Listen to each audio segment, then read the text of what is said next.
સુરત શહેરમાં ટ્રાફિક નિવારણ માટે મોટો નિર્ણય લેવામાં આવ્યો છે. સુરત પોલીસ કમિશનર અનુપમસિંહ ગેહલોતનો મોટો નિર્ણય સામે આવ્યો છે. શહેરમાં રિક્ષા સ્ટેન્ડ માટે જાહેરનામું બહાર પાડવામાં આવ્યું છે. સુરતમાં ટ્રાફિક કરાતા રિક્ષાવાળાઓ માટે પાર્કિંગ ફિક્સ કરાયા છે અને આડેધડ રિક્ષા ઊભી રાખનારા સામે કડક કાર્યવાહી થશે તેવું જાહેરનામું બહાર પાડવામાં આવ્યું છે. સુરત પોલીસ કમિશનર અનુપમસિંહ ગેહલોતના મોટો નિર્ણય સામે આવ્યો છે. શહેરમાં રિક્ષાના સ્ટેન્ડ માટે જાહેરનામું બહાર પાડવામાં આવ્યું છે. સુરતમાં ટ્રાફિક કરતા રિક્ષાવાળાઓ માટે પાર્કિંગ ફિક્સ કરાયા છે અને આડેધડ રિક્ષા ઊભી રાખનારા સામે કડક કાર્યવાહી કરવામાં આવશે. શહેરના અલગ અલગ વિસ્તારોમાં 300 થી વધુ સ્ટેન્ડ નક્કી કરાયા છે.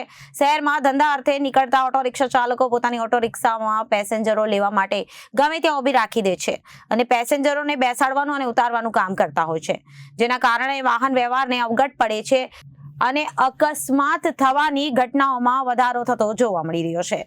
એટલે પોલીસ કમિશનર અનુપમસિંહ ગેહલોત દ્વારા મોટો નિર્ણય કરવામાં આવ્યો છે અને રિક્ષા ચાલકો માટે એક જાહેરનામું બહાર પાડવામાં આવ્યું હતું. સુરતમાં રિક્ષા ટ્રાફિક કરતા રિક્ષાવાળાઓ માટે પાર્કિંગ ફિક્સ કરવામાં આવ્યો છે. Reporter Arvind Rathod, Janadesh news, Surat.